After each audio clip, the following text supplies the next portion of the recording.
Babu takkidi wujubi zakat, bab penguatan wajibnya zakat. Jadi hadis-hadis yang mau dijelaskan di bawah ini hadis-hadis yang menguatkan bahwa zakat itu wajib. Wa bayani fadliha, dan keutamaan, penjelasan keutamaannya zakat. Wama, dan apa-apa yata'allaku yang berkaitan opoma biha terhadap zakat. Jadi zakat itu kalau secara bahasa artinya ya apa? Tumbuh, berkembang, itu secara bahasa. Kalau secara istilah itu adalah harta yang diambil di momen-momen tertentu dari orang-orang tertentu, jumlahnya juga tertentu, dibagikan kepada orang-orang tertentu juga. Itu zakat. Jadi harta yang diambil dari orang-orang tertentu, tentunya yang sudah nisab zakat, dengan kadar-kadar tertentu juga, ada yang 2,5%, ada yang 5%, ada yang 10%, gitu dari hartanya. Kalau zakat fitrah ya 1 sok di kondisi-kondisi tertentu. Kalau zakat fitrah ya sebelum Idul Fitri itu. Kalau zakat panenan ya pas panen. Kalau zakat mal, zakat tijaroh ya setiap tahun sekali gitu. Kemudian dibagikan ke orang-orang tertentu juga. Ya 8 asnaf yang ada di surat Taubah ayat 60 itu. Innama sodakot lil fuqara wal masakin, dan seterusnya. 8 bagian orang. Itu secara istilah seperti itu.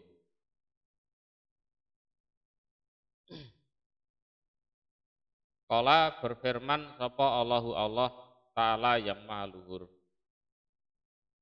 Wa aqimu, dan menegakkanlah kalian as-sholata pada sholat. As-sholata pada sholat. Nah, sholat ini ya sholat yang secara istilah itu wa'atu, dan mendatangkanlah kalian az-zakata pada zakat.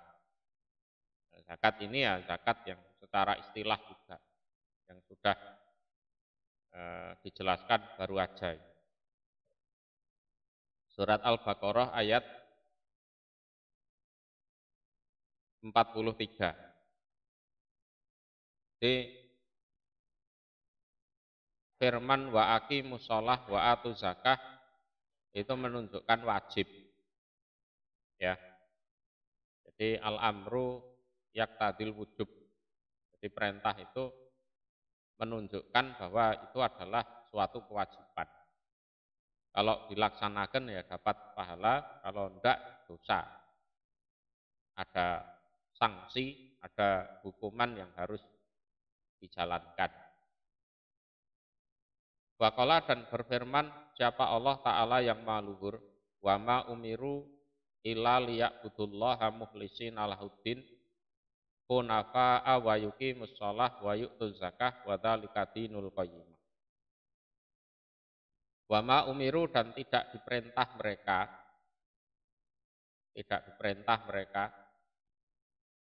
illa kecuali liya'budu, agar menyembah mereka Allah pada Allah,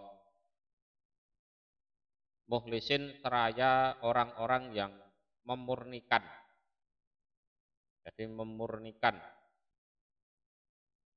lahu untuk Allah ad-dina pada agama.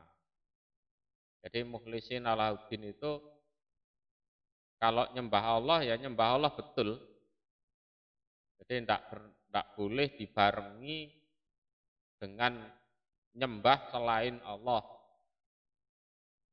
Tidak boleh dibarengi dengan kepentingan-kepentingan ya pribadi. Ada udang di balik batu, itu tidak boleh. Ketoke sholat, tapi ternyata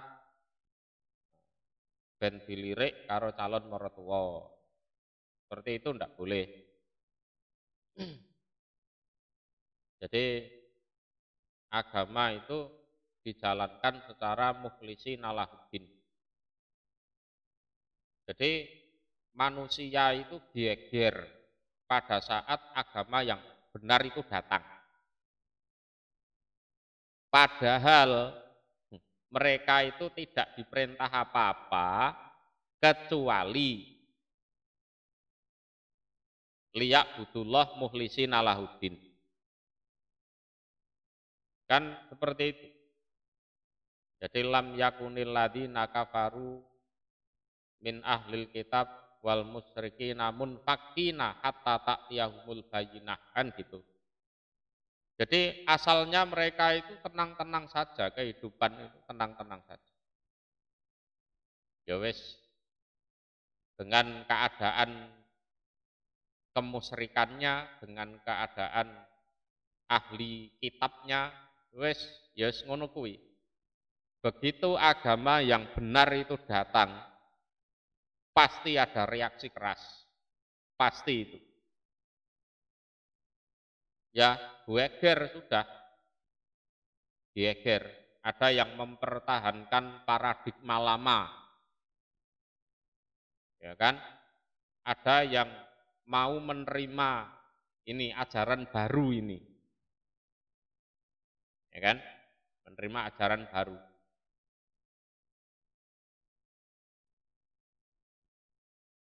Yes, geger enggak karu-karuan.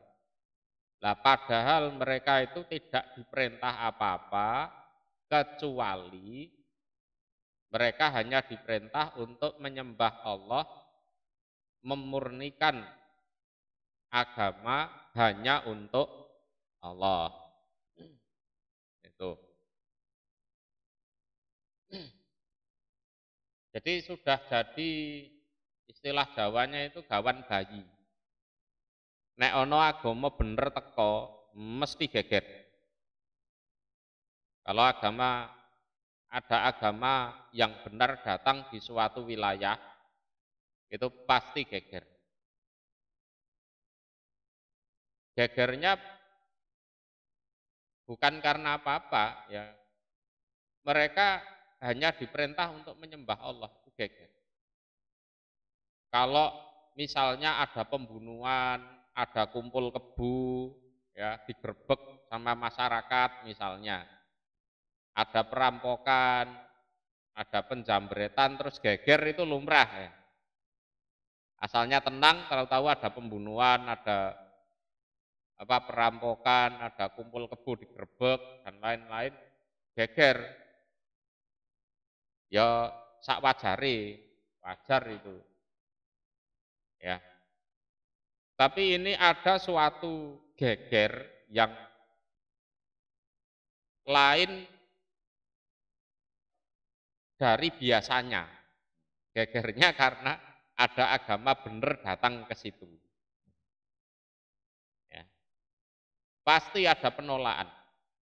Pasti ada penolakan. Padahal mereka tidak diperintah apa-apa kecuali hanya menyembah pada Allah.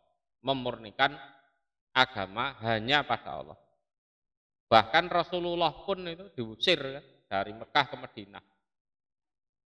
Karena orang-orang yang berparadigma lama itu belum bisa menerima ajaran yang dianggap baru yang dibawa oleh Nabi Muhammad. Ya geger dhisik, wajar. Orang Mekah pun terpecah jadi dua. Ada yang bisa menerima, Ada yang masih bersikukuh dengan paradigma lama. Hunafa, nah ini hunafa orang-orang yang apa istilahnya, condong atau fanatik. Fanatik itu apa kata Allah Rasul dijalankan, walaupun itu bertentangan dengan kata hati. Itu hunafa. Jadi apa kata Allah Rasul dikerjakan, walaupun itu bertentangan dengan kata hati.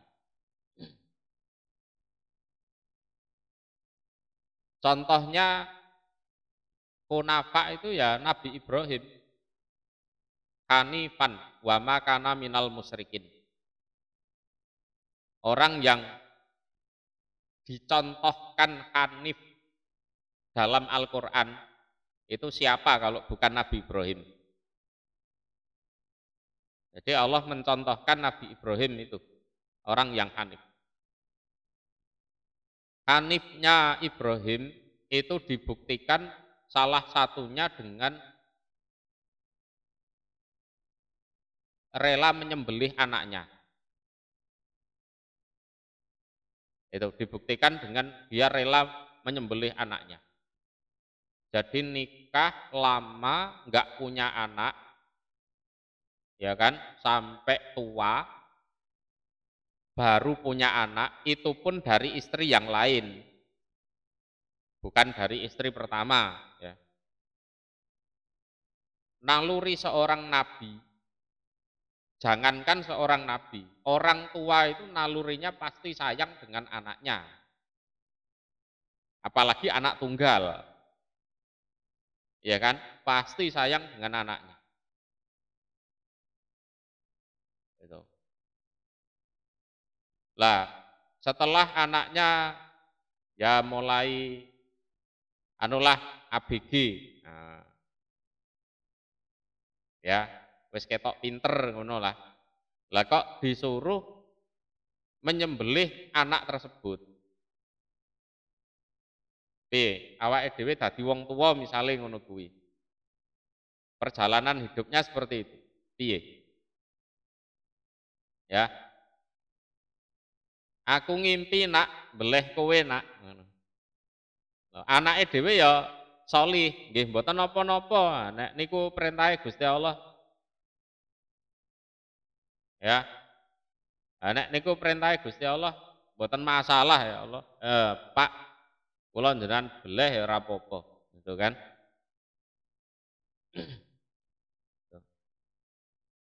Jadi hanif itu adalah seseorang yang mampu menundukkan hatinya, ya, mampu menundukkan hatinya untuk taat Allah, taat utusannya Allah. Itu hanif. Karena sesuatu yang susah ditundukkan itu ya hati. Ya kan? Sesuatu yang susah ditundukkan itu hati. Apalagi yang masih muda-muda, yang senengane kasmaran. Ini soal cinta mas, ini soal hati. Ngono kuwi ya. Itu pertanda memang yang susah ditundukkan itu hati. Nek kadung seneng utawa kadung benci, wis kuwi angel dituturi ki angel. Tapi pada saat Allah Rasul membuat aturan dan ternyata aturan itu tidak cocok dengan kata hati kita, kita yang ngalah. Kita yang ngalah.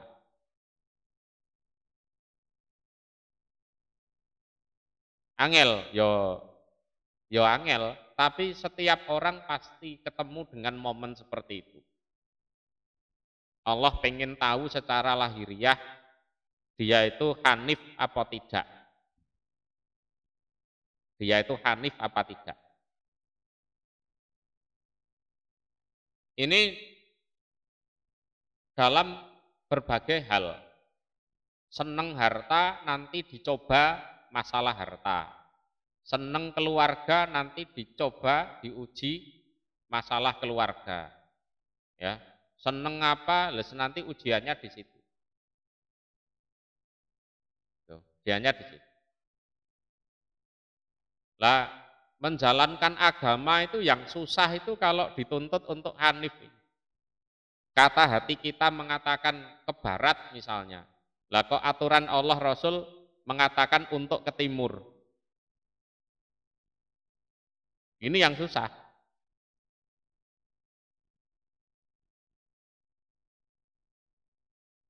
Tapi di situ Allah pengen tahu kita itu dalam kondisi hanif atau tidak. Kalau tidak ya ora lulus.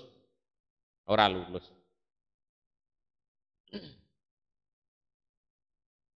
Jadi ada perintah yang enggak cocok dengan hati nurani kita, ya, enggak cocok dengan kepentingan kita, tapi kita dipaksa untuk taat.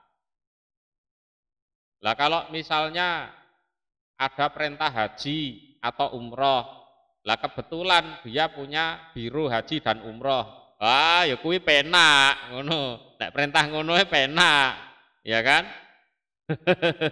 Karena dia ada keuntungan di situ, ya kan? Nek ngono ya akeh tunggale.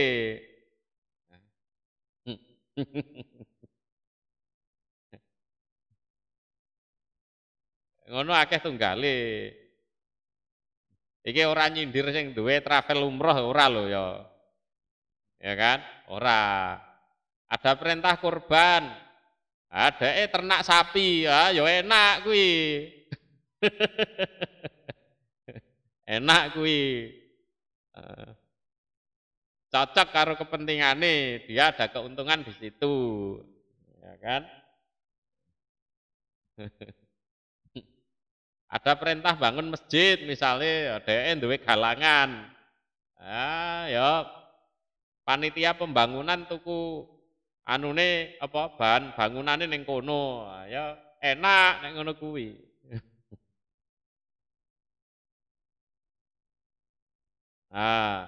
Kalau kunafa itu wis pokoknya dintekke sembarange wis. Jadi ya korban perasaan tenanan. Ya anake kingko dibeleh mati, sedhiye jelas seumur hidup. Kan ngono. Nah itu, kunafa itu seperti itu. Jadi iki nek anakku tak beleh, jelas mati, nama baikku ya rusak, dianggap wong tua kejem, ya kan? Ora iso urip meneh kan ngono kuwi, ya anake. Ya kan? Dan kesedihannya itu seumur hidup. Tapi nek Gusti Allah pengen nguji kaya ngono kuwi, ya piye meneh. Ya piye meneh. Jadi kunafa harus dijalankan. Walaupun biasane ngono kuwi ya Gusti Allah iki mek ngeprank tok asline. Wong nyatane Nabi Ismail ya ora sida dibeleh. Ya kan? Malah dikasih bonus kambing. Bisa dimakan sama-sama kan gitu. Biasanya Gusti Allah ya mek ngeprank tok. Awake dhewe dingonokno tenan ya sida. Nangis tenan. Nangis. Itu hanya gambaran dari sisi keilmuan lah. Kalau orang-orang macam kita itu ya nek dicoba kaya ngono kaya aneh ya ora lah. Di bawahnya dikit lah. Atau bahkan di bawahnya banyak.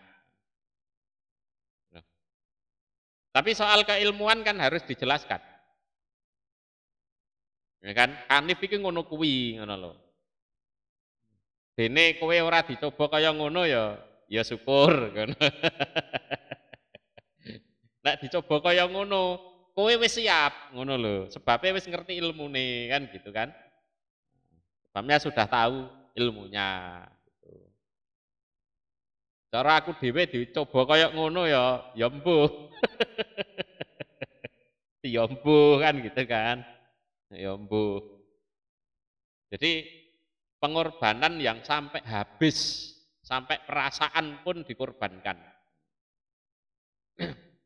Sampai perasaan pun dikorbankan. Lah ini akar dari agama yang benar itu. Maka di akhir ayat ditulis wadzalika dinul qayyimah. Kowe kira-kira iso ngono apa ora? Nek durung, nah engko aja-aja agamamu durung bener. Nglakoni agama nek enek kepentingan tok. Yang kedua wayukimu dan menegakkan mereka as-sholata pada sholat. Ini ciri-ciri agama yang benar itu ada sholatnya. Ada sholatnya. Wayuktu dan mendatangkan mereka az-zakata pada zakat. Ini juga ada zakatnya. Itu ciri-ciri agama yang benar. Loh ini poso Ramadan karo kaji kok ora ditulis. Tidak disebut karena perintahnya belum turun. Ini kan ayat makiyah. Nah, sementara puasa dan haji itu ya untuk Mekah, untuk Madinah. Jadi setiap nabi itu pasti membawa 3 hal ini. Jadi liyak butullah mukhlisina lahuddin hunafa, kedua wayuki musolah, yang ketiga wayuk tu zakah.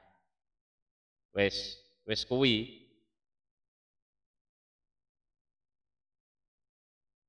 Lah nabi-nabi terdahulu itu ya sudah diutus oleh Allah, ya sudah pada meninggal, sejarahnya ya masih ada. Ewa semono, pada saat di Mekah ada Nabi Muhammad, ya tetap masih saja geger. Ya, masih saja geger. Jadi di agama Yahudi, Nasrani, itu aslinya seperti ini. Aslinya seperti ini. Mukhlishina lahuddin hunafa. Tapi seiring berjalannya waktu sudah tidak dikerjakan lagi. Ya, malah yu'minu bi ba'din wa yakfuru bi ba'din. Kan gitu kan?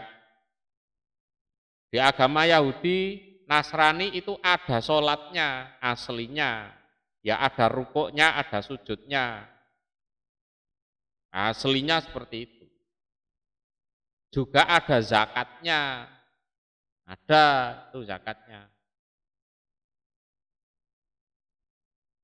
Nah, kalau sekarang masih ada atau sudah dihapus, yaitu urusan mereka.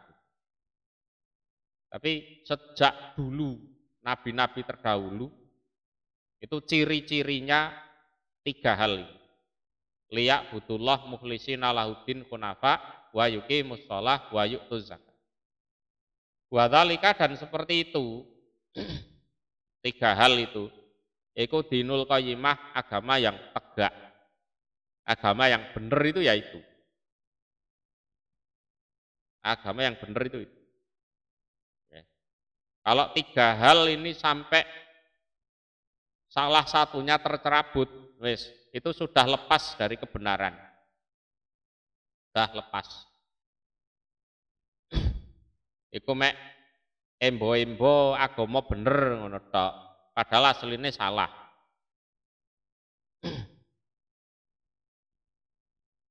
Waqala dan berfirman sapa Allah Ta'ala yang maha luhur, khud min amwalihim shadaqatan tutahhiruhum wa tuzakihim biha wa sholli alaihim. Ini surat apa? Surat At-Taubah ayat 103. Khud mengambillah kamu Muhammad min amwalihim dari harta mereka.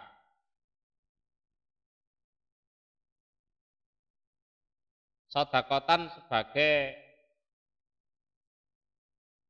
sebagai sodakoh.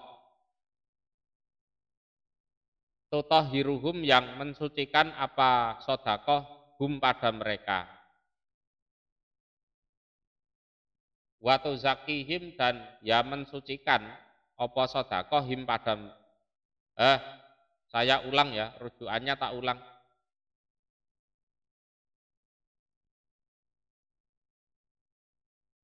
Khud mengambillah kamu Muhammad min amwalihim dari harta mereka sodakotan pada sodakoh. Tutohiruhum yang mensucikan kamu Muhammad hum pada mereka. Watu zakihim dan ya mensucikan kamu Muhammad him pada mereka biha dengan sodakoh tersebut. Wasolli alaihim. Terusannya ayat kan gitu. Mendoakanlah rahmat kamu alaihim atas mereka. Inna sholataka sakanun lahum. Sesungguhnya apa? Doa rahmatmu itu sebagai ketenangan bagi mereka. Wallahu sami'un alim. Ayat ini kalau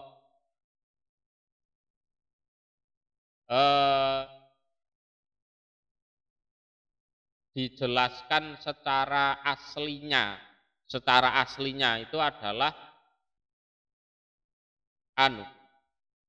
tentang orang yang melakukan dosa, melakukan kesalahan, yang mereka mengakui kesalahannya dan bertobat, itu kamu ambil hartanya sebagai kafaroh.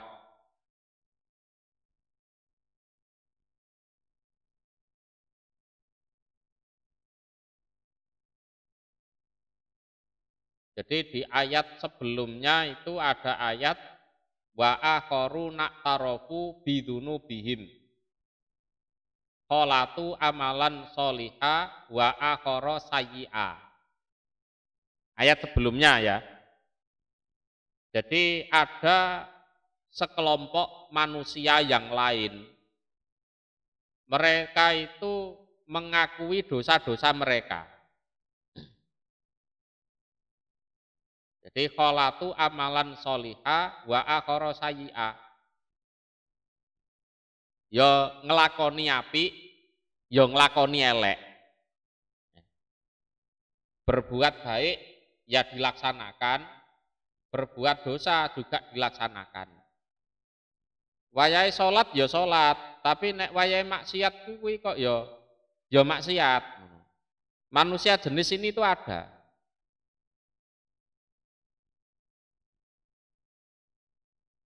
Coba dilihat ayat sebelumnya kan. Wa akharu na'tarofu bidunubihim kholatu amalan soliha wa akhara sayyi'a. Jadi mereka itu golongan orang beriman sebenarnya. Tipenya tipe beriman. Mereka juga mengakui kalau mereka itu melakukan dosa.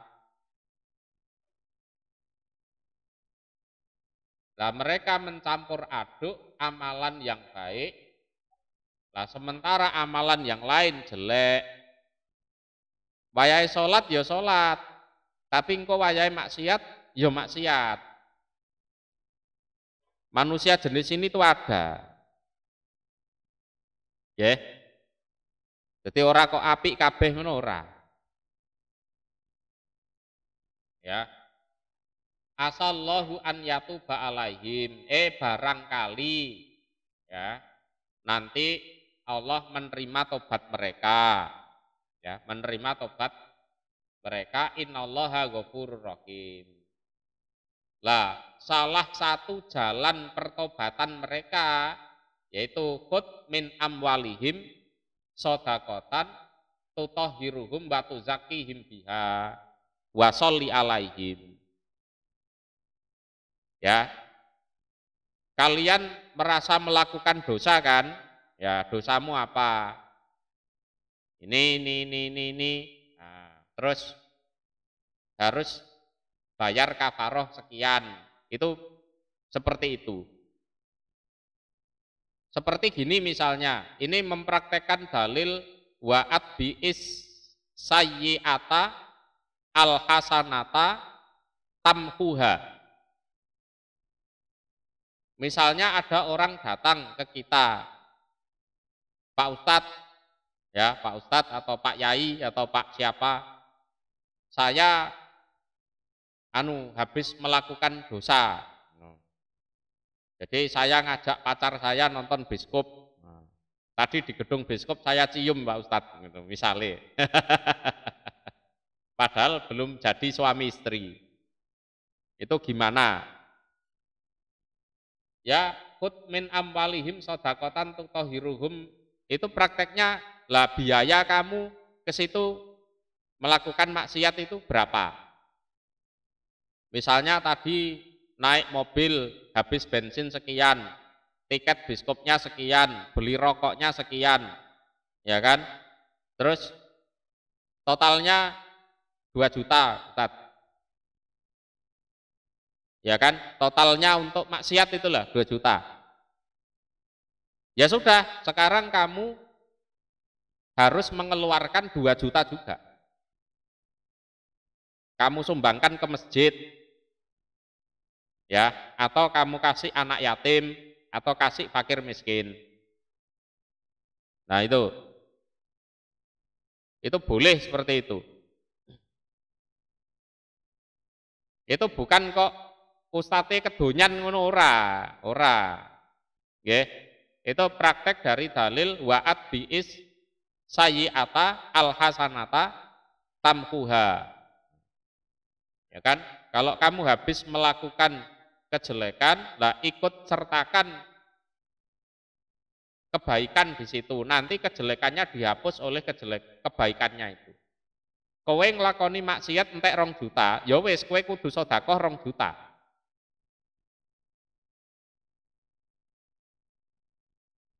Itu ya.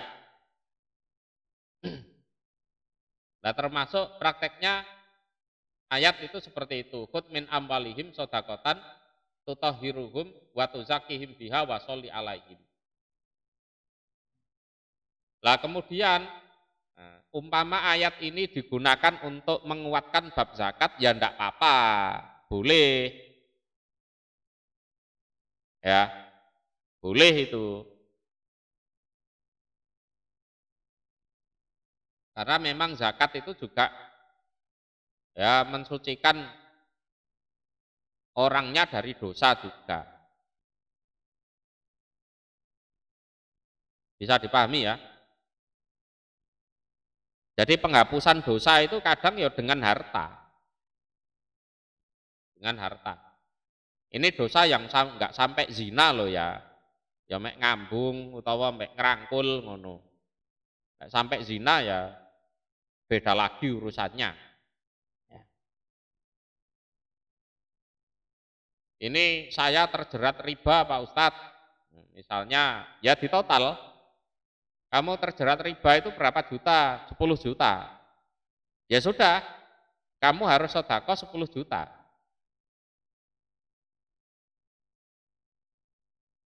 Kamu harus sedekah 10 juta. Sebagai menjalankan dalil wa'at bi'i sayyi'ata al-hasanata tamhuha. Terus ini khud min amwalihim sedekatan tutahhiruhum wa tuzakkihim biha. Nabi Muhammad disuruh ngambil memang. Ditarik.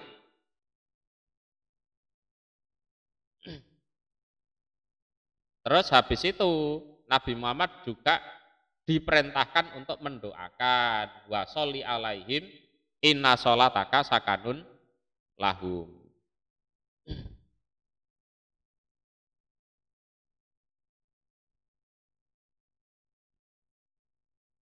Ya resiko. Dhek iki ya wong Wong iman jane, wong duwe keimanan, ya ngakoni nek nglakoni dosa kan gitu kan. Tapi nek dikongkon lurus sih kaya ani ya angel kan ngono. Jadi qolatu amalan sholiha wa akhara sayyi'a. Lah orang-orang macam ini masih ada kemungkinan diterima tobatnya. Lah kamu sebagai utusan Allah ambil hartanya. Tuh kan? Ambil hartanya. Sodakotan tutahhiruhum wa tuzakihim biha. Nah, ngono kuwi.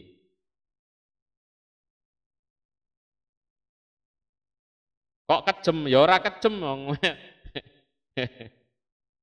Ora kejem ngono kuwi. Ya memang aturane ngono kuwi.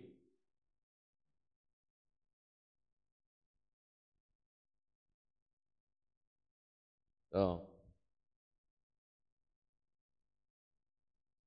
Ya contohnya ya dosa, yes dosa-dosa, yes ngono kuwi mau lah. Nonton biskop, nggawa ceweke, ya.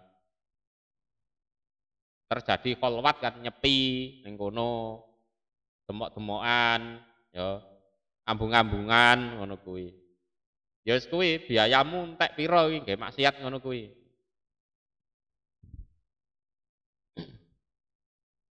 Total, nah kowe sedekah sakmono. Ini belum sampai zina loh ya. Zina urusannya seje.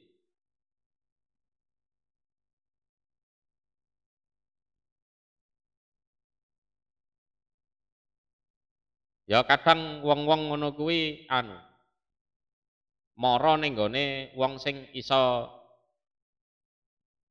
utawa dianggap ngerti agama kan gitu kan. Datangnya kepada orang yang dianggap mengerti agama. Tapi ya umumnya ya mek dikongkon istighfar ngono tok. Untuk pengambilan harta itu kayaknya dorawani.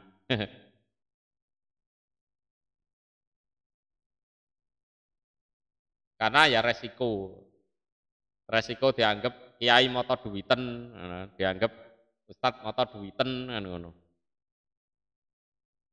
Padahal ya menjalankan ayat ini dan hadis wa'at bi'i as-sayyi'ata al-hasanata tamkuha.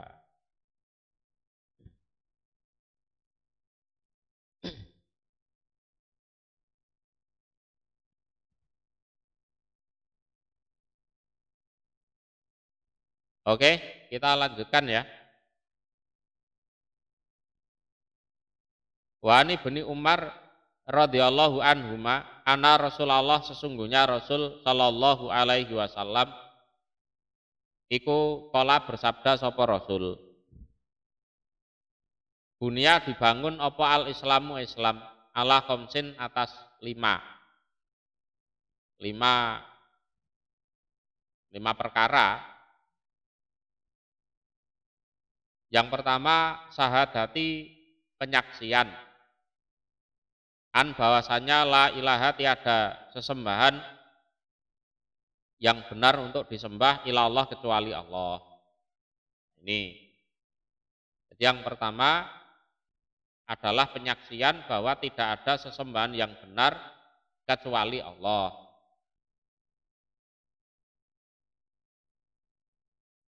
Apa ini perlu dijelaskan meneh?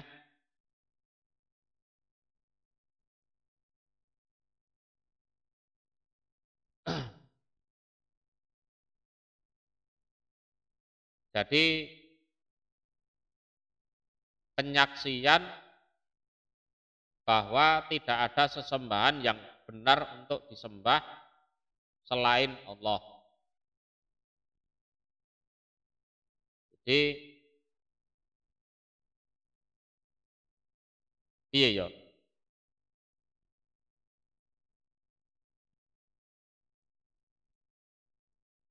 Ini rawan dijelaskan, tapi ya dijelasno ae gak apa-apa. Babah gak ngurus. Ya, jelasno ae. Jadi orang yang berkata suatu perkataan itu kan punya konsekuensi dari perkataannya tersebut. Bener enggak? Misalnya saya pengen datang ke rumah, saya ngomong ke jenengan, Mas, besok saya jam 5 sore mau ke tempat jenengan. Misalnya saya ngomong seperti itu. Pada saat saya ngomong seperti itu, konsekuensinya adalah besok jam 5 sore saya sudah harus ada di rumah jenengan. Bagaimanapun caranya. Entah naik pesawat, entah naik helikopter, entah naik mobil, entah jalan kaki. Ya.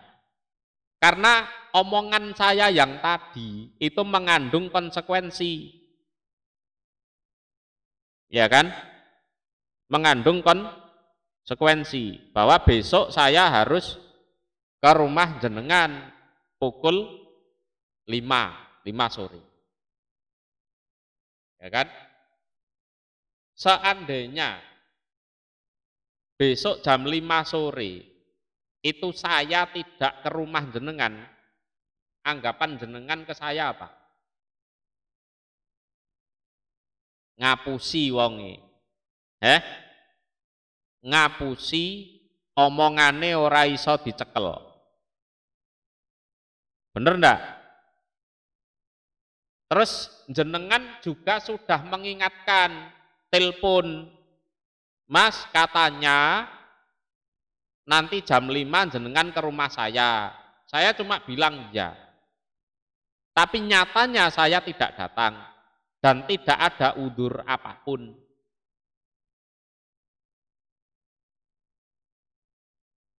Bener enggak? Ya. Karuan aku ora ngomong. Sampean ya ora ngarep-ngarep. Ya kan?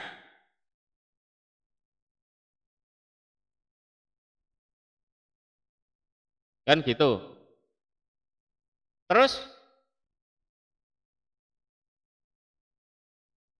seseorang yang sudah mengatakan asyhadu alla ilaha illallah wa asyhadu anna muhammadar rasulullah, konsekuensinya adalah apa?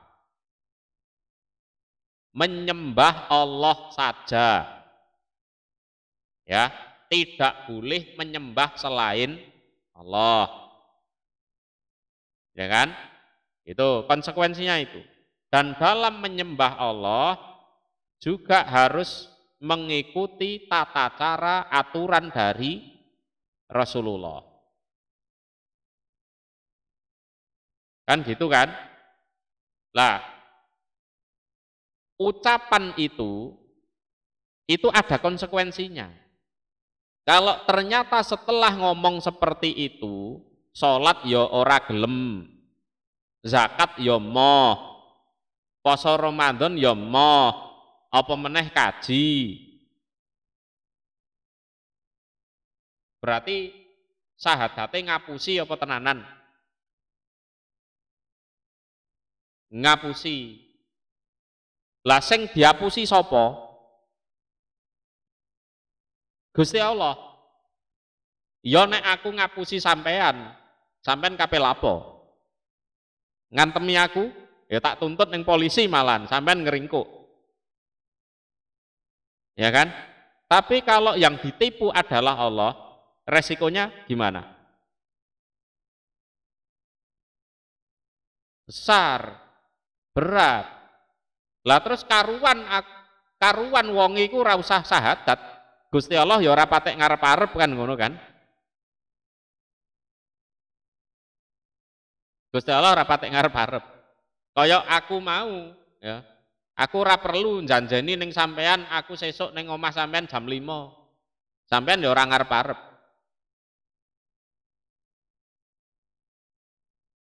Sehingga ini kalau dihubungkan dengan suatu ayat, ya, innal munafiqina fid darkil asfali minan nar. walan tajida lahum nasiro. Apa? Orang munafik di sini kan ya syahadat, tapi ternyata konsekuensinya tidak dikerjakan. Berarti dia bohong. Ya kalau yang dibohongi sesama manusia, dia bisa berkelit. Kalau yang dibohongi Allah, nah di nerakanya paling dalam pidarkil asfali minan nar. Karuan ora usah syahadat. Ya mlebu neraka tapi ora jeru-jeru nemen.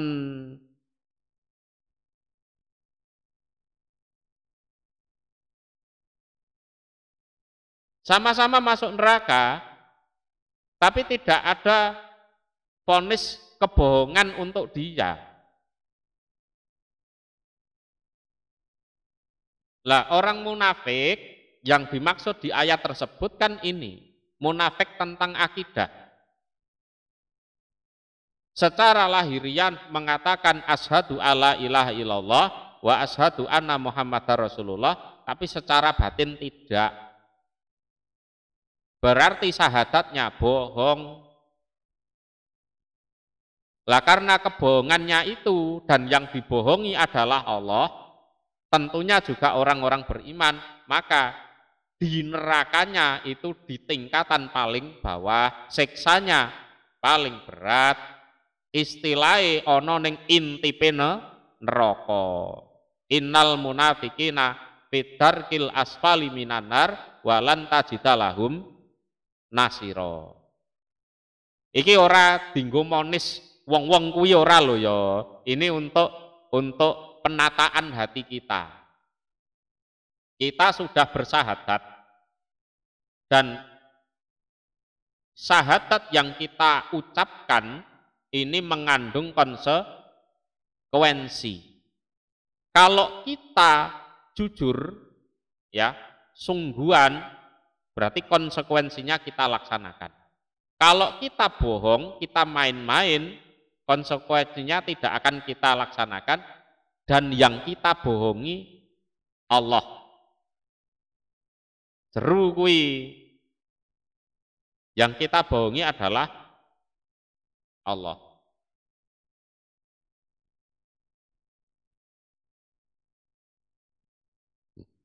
Nah ini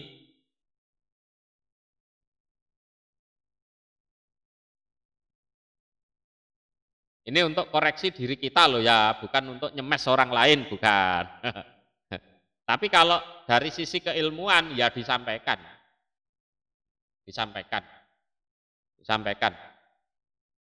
Siapa tahu setelah kita menyampaikan, ya ada beberapa orang yang tersadar, oh ternyata selama ini aku ngapusi Gusti Allah.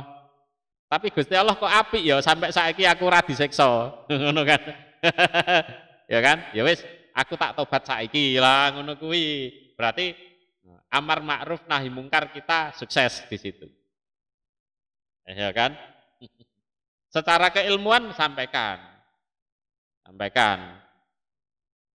Ya. Tapi itu untuk ngoreksi diri kita masing-masing. Wah, aku wis janji ning gone Gusti Allah ya. Wis kadung syahadat ya. Wis pokoke piye carane, gitu kan? Aku bisa menjalankan konsekuensi itu. Seperti saya janji ke jenengan, besok saya jam 5 ke rumah jenengan. Aku wis kadung janji ya. Ya wis piye carane, jam 5 harus sampai ke sana.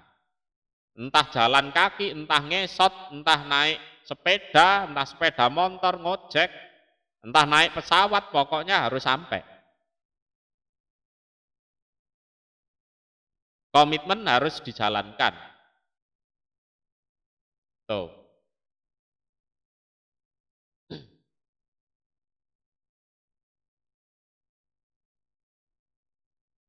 Wa ana Muhammadan, dan sesungguhnya Nabi Muhammad, kita lanjutkan ya, Iku abduhu, hambanya Allah, wa rasuluhu, dan utusannya Allah.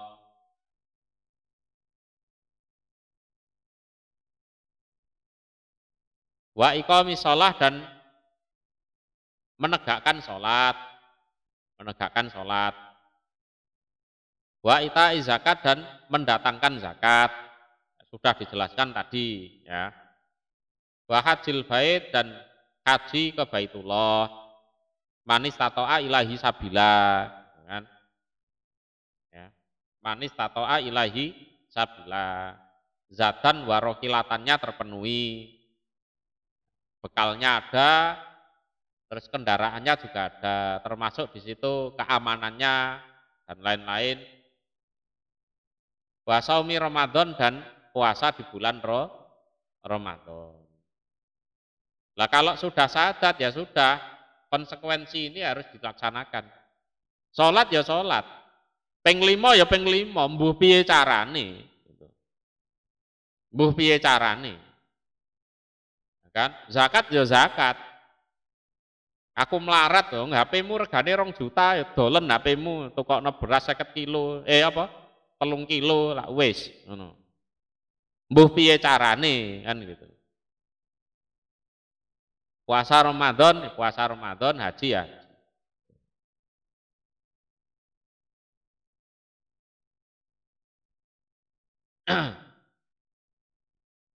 Itu ya. Ya iki ora soal ekstrim-ekstriman ndak. Kita pakai logika saja, wong kita janjian sama orang yang kita hormati saja kita ndak berani ingkar janji kok. Apalagi kita mengatakan 2 kalimat syahadat itu janjian sama Allah. Harusnya ya kita ndak boleh main-main di situ. Karuan ora syahadat, mlebu neraka iya tapi ora jeru. Tapi kalau syahadat terus bohong, ada ayatnya innal munafiqina fidarkil asfali minanar. Oh piye? Walan tajidalahum nasiro. Tapi kalau dilihat terusannya ayat ya ada pertobatan itu ada, ya kan? Pertobatan. Oh iya, aku selama iki nglakoni agama iki ora tenanan. Nah, setelah krungu penjelasan iki kok kayakane ya bener masuk akal. Ya wis aku tak tobat. Nah, itu ya. Itu yang bener ya seperti itu. Itu kan di surat apa? Surat An-Nisa ya.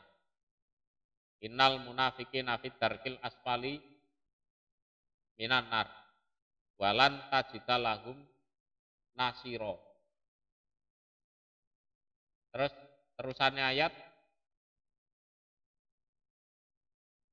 ono terusannya pertobatan itu ada.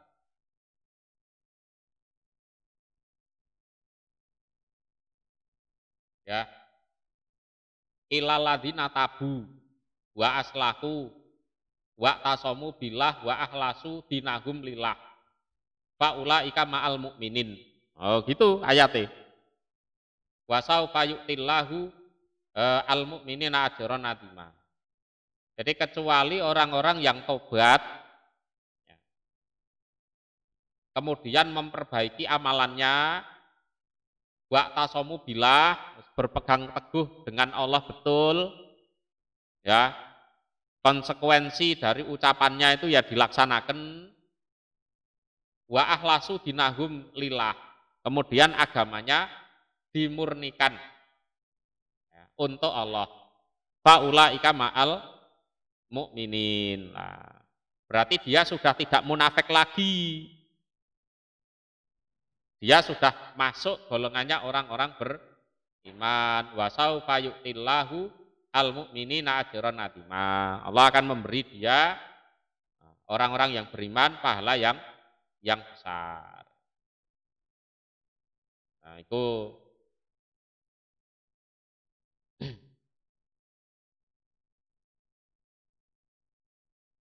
konsekuensi yang harus dijalankan.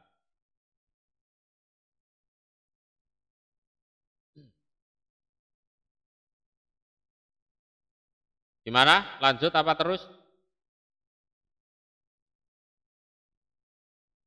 Ya, cukup dulu.